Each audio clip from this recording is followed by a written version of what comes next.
Hello বন্ধুরা, আশা করি সকলে ভালো আছেন। উষ্ণ গরম জলে কাতলা মাছের টুকরো দিয়ে অসাধারণ স্বাদের একটা রেসিপি বানানো যায়। আপনারা শেষ পর্যন্ত ভিডিওটা দেখুন, আশা করি আপনাদের খুবই ভালো লাগবে। একেবারে দারুণ স্বাদের একটা রেসিপি আজকে তৈরি হতে চলেছে। এবারে প্রথমে আমি কড়াইতে উষ্ণ গরম জল নিয়ে নিয়েছি, আর এর মধ্যে দিয়ে দিলাম হাফ টি চামচ মতো লবণ, আর এর মধ্যে একটা লেবুর 3 ভাগের 1 ভাগ আমি রস করে দিয়ে দিচ্ছি। এবারে আমি লবণের সাথে জলটাকে ভালো করে মিশিয়ে নেব। জলটা উষ্ণ গরম, মানে হাত দিতে ধরতে পারবো আর কি, সেরকম গরম আর কি। এবারে আমি 4 টুকরো কাতলা মাছের পিস আমি এখানে দিয়ে দিলাম।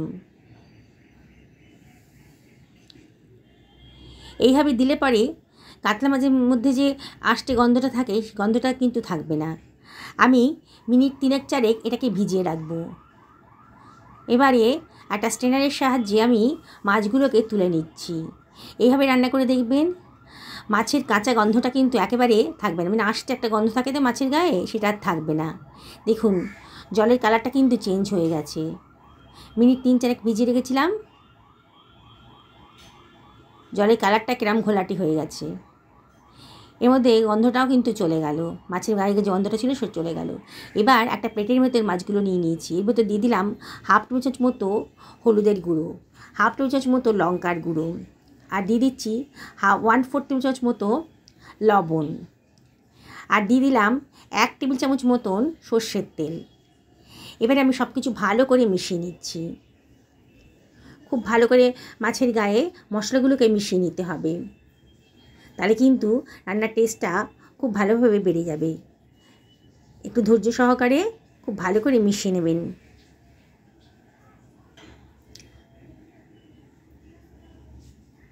দেখুন আমি খুব ভালো করে মশলার সাথে মাছগুলোকে মিশিয়ে নিলাম। এবার এটাকে সরিয়ে রাখছি। আমি একখানা মাঝারি সাইজের পেঁয়াজ নিয়ে নিয়েছি। পেঁয়াজের খোসাটা আমি কেটে নেব। বন্ধুরা, রেসিপিটা কিন্তু অসাধারণ সুন্দর টেস্টি, আর এটা বানানো কিন্তু একেবারে সোজা, কোনো ঝামেলাই নেই এটা বানাতে। আমি পেঁয়াজটাকে অর্ধেক করে কেটে নিলাম। ওপরে সাদা অংশটা কেটে বাদ দিয়ে পেঁয়াজটাকে একেবারে কুচি কুচি করে কেটে নিচ্ছি। আমি 4 টুকরো মাছ নিয়েছি, তাতে একটা পেঁয়াজই যথেষ্ট। আপনারা যদি মাছের পরিমাণটা বাড়ান তাহলে পেঁয়াজের পরিমাণটাও বাড়িয়ে দেবেন, নাহলে কিন্তু টেস্টি হবে না। দেখুন পেঁয়াজটা কাটা হয়ে গেছে, আমি সরিয়ে রাখছি। একটা মাঝারি সাইজের টমেটো নিয়ে নিয়েছি। টমেটোটাকে আগে থেকে ধুয়ে পরিষ্কার করে নিয়েছি। এবার টমেটোটাকে আমি কুচি কুচি করে কেটে নিচ্ছি। বন্ধুরা, রেসিপিটা বানানো একেবারেই সোজা, বিগিনার্সরাও কিন্তু একবার দেখলে পারে অনায়াসে বানিয়ে ফেলতে পারবেন। একটা মিক্সার গ্রাইন্ডার নিয়ে নিয়েছি। এর ভিতর দিয়ে দিলাম 2 টেবিল চামচ মতো সাদা সর্ষে, আর এর ভিতরে আমি দিয়ে দিচ্ছি 2 টেবিল চামচ মতো পোস্তদানা। এবারে আমি এটাকে শুকনো অবস্থাতেই গ্রাইন্ড করে নেব। খুব অল্প মশলা তো, জল দিয়ে ভিজিয়ে পরে গ্রাইন্ড করতে অসুবিধা হয়। দেখুন খুব সুন্দরভাবে গ্রাইন্ড করা হয়ে গেছে। এবারে আমি মিশিয়ে দিচ্ছি এর ভেতরে কতগুলো কাঁচা লঙ্কা, আর দিয়ে দেবো টুকরো করে কেটে রাখা টমেটোটা। এর মধ্যে আমি দিয়ে দেবো হাফ টেবিল চামচ মতো লবণ। এর মধ্যে দিয়ে দেবো কিছু বেসিক মশলা, হাফ টেবিল চামচ মতো হলুদের গুঁড়ো, হাফ টেবিল চামচ জিরের গুঁড়ো, আর দিয়ে দেবো 1 টেবিল চামচ মতো লঙ্কার গুঁড়ো। লঙ্কাটা অবশ্যই আপনারা নিজেদের পছন্দ মতো দেবেন। এর মধ্যে দিয়ে দিচ্ছি 2 টেবিল চামচ মতো দই। একসঙ্গে সব পেস্ট করে নেব। তার মধ্যে দিয়ে দিলাম 2 টেবিল চামচ মতো জল, একেবারে স্মুথ পেস্ট তৈরি হয়ে যাবে।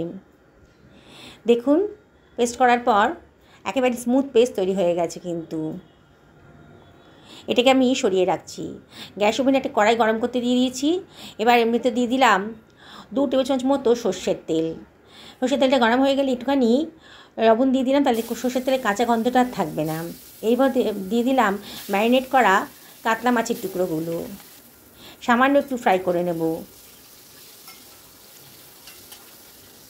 খুব হালকা করে এপিট উপিট করে নাড়াচাড়া করে আমি এটাকে ফ্রাই করে নেব, একেবারেই কড়া করে ভাজবো না। দেখুন গ্যাসের ফ্লেমটা হাইতেই রেখেছি, আর অনবরত কিন্তু উল্টে পাল্টে দিচ্ছি।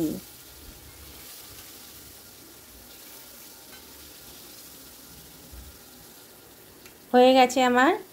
এবার মাছের পিসগুলোকে আমি তুলে নেব। হালকা করে ভেজে নিলে পরে মাছের কাঁচা গন্ধটা থাকবে না, আর রান্নাটা কিন্তু অসাধারণ টেস্টি হবে। একদিন আমার মতন করে আপনারা বানাবেন। এবারে ওই তেলেই দিয়ে দিলাম কেটে রাখা পেঁয়াজ কুচিটা, আর এর ভিতরে দিয়ে দিচ্ছি সামান্য একটুখানি লবণ, আর দিয়ে দেব সামান্য একটুখানি হলুদের গুঁড়ো 1 চিমটা, আর লঙ্কার গুঁড়ো জাস্ট কালারের জন্যে, তাহলে পেঁয়াজটা সুন্দর একটা কালার আসবে পেঁয়াজ ভাজাটার আর কি। এবার সব কিছু ভালো করে মিশিয়ে নিচ্ছি। হাই ফ্লেমে রেখেছি, আর অনবরত কিন্তু নাড়তে হবে। দেখুন আস্তে আস্তে পেঁয়াজের কালারটা কিন্তু চেঞ্জ হয়ে যাচ্ছে, পেঁয়াজটা ভাজা ভাজা মতো হয়ে যাচ্ছে। পেঁয়াজটা ভাজা হয়ে গেছে, এবার গ্যাসের ফ্লেমটা আমি অফ করে দিয়েছি। আমি একটা টিফিন কৌটো নিয়ে নিয়েছি, এর ভিতর দিয়ে দিলাম মশলার পেস্টটা, যেটা গ্রাইন্ড করে রেখেছিলাম সেটা দিয়ে দিলাম। পুরো পেস্টটাই আমি টিফিন কৌটোর ভেতর দিয়ে দিলাম। এবারে গ্রাইন্ডারটা ধুয়ে একটুখানি জলও এর ভেতর দিয়ে দিয়েছি। এবার ভেজে রাখা পেঁয়াজ কুচিটা দিয়ে দিলাম, তেল সহই দিয়ে দিলাম। কড়াইটা ধুয়ে সামান্য একটুখানি জলও এর ভেতর দিয়ে দিলাম। সব কিছু আবারও খুব ভালো করে মিশিয়ে নিচ্ছি। বন্ধুরা, অসাধারণ টেস্টি একটা রেসিপি কিন্তু আজকে তৈরি হতে চলেছে। রেসিপিটি যদি ভালো লাগে তাহলে লাইক শেয়ার কমেন্ট করতে কিন্তু ভুলবেন না। এবার এর ভেতরে আমি দিয়ে দিচ্ছি ভেজে রাখা কাতলা মাছের টুকরোগুলো। আবার ওই সব কিছু খুব ভালো করে মিশিয়ে নিচ্ছি। দেখছেন তো বন্ধুরা, বানানোটা একেবারেই সোজা, কিন্তু টেস্ট একেবারেই অসাধারণ। কাতলা মাছের গায়ে মশলাটা খুব ভালো করে মাখিয়ে নিচ্ছি, তাহলে কিন্তু মাছগুলো খুব টেস্টি হবে।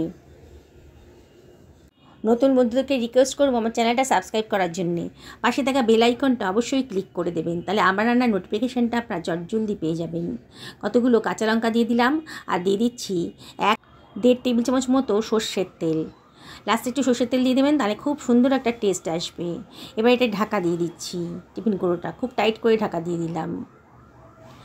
আমি গ্যাসে ওভেনে একটা পাত্রের ভেতর জল গরম করতে দিয়ে দিয়েছি, জলটা বেশ গরম হয়ে গেছে। এবার এর ভেতর দিয়ে দিচ্ছি একটা স্ট্যান্ড। এইরকম স্ট্যান্ড তো প্রত্যেকের বাড়িতেই থাকে, স্ট্যান্ডটা দিয়ে দিলাম। এবার আস্তে করে টিফিন বক্সটা ওই স্ট্যান্ডের উপরে বসিয়ে দিচ্ছি। এমন করে জলটা এমন পরিমাণে নিতে হবে যাতে টিফিন কৌটোর মধ্যে জল না ঢুকে যায়। এবার ঢাকা দিয়ে হাই ফ্লেমে 10 মিনিট রান্না করে নেব। 10 মিনিট বাদে ঢাকা তুলে দিয়েছি। দেখুন এবার আমি গ্যাসের ফ্লেমটা অফ করে দিয়েছি, আরও 5-6 মিনিট রেস্টে রেখে দেবো। একটু ঠান্ডা হয়ে গেছে যখন, তখন আস্তে করে টিফিন বক্সটা আমি জল থেকে তুলে নিচ্ছি। এখন একটু গরম আছে, কিচেন টাওয়ালের সাহায্যে আর খুন্তির সাহায্যে আমি টিফিন বক্সটা জল থেকে বার করে নেব। খুব সাবধানে করবেন। আরও 3-4 মিনিট রেস্টে রাখার পর টিফিন কৌটোটা যখন বেশ ঠান্ডা হয়ে গেছে, তখন আমি এটাকে খুলে নিচ্ছি। দেখুন বন্ধুরা, কত সুন্দর একটা কালার এসছে, দেখেই জিভে জল চলে আসছে। কিন্তু দেখছেন তো বন্ধুরা, বানানোটা কতটাই সোজা, আর আঁশটে গন্ধ একেবারেই কিন্তু এর ভেতর থাকবে না। আপনারা যদি কাঁচা মাছও ব্যবহার করেন, মানে কাঁচা মাছ যদি রান্না করেন, তাহলেও কিন্তু এটাতে কাঁচা গন্ধ থাকবে না। আমি গরম ভাতের সাথে এটা সার্ভ করে দিচ্ছি। পুরনো বন্ধুদেরকে অনেক ধন্যবাদ, তাদের সাপোর্টের জন্য এত দূর আসতে পেরেছি। তাও আপনাদেরকে রিকোয়েস্ট করব, রেসিপিটি যদি ভালো লাগে তাহলে লাইক শেয়ার কমেন্ট করতে কিন্তু ভুলবেন না। দেখুন বন্ধুরা, কি সুন্দর দেখতে লাগছে। দিনকে এটা বানাবেন না, 1 থালা ভাত কিন্তু এটা দিয়েই খাওয়া হয়ে যাবে। সত্যি বলছি বন্ধুরা, অসাধারণ টেস্টি, আর কাঁচা গন্ধ একেবারেই নেই। এত সুন্দর ভেঙে দেখাচ্ছি আপনাদেরকে, দেখুন। আর অবশ্যই একদিন বাড়িতে বানিয়ে ফেলুন। সকলে ভালো থাকুন এই কামনাই করে ভিডিওটা শেষ করলাম।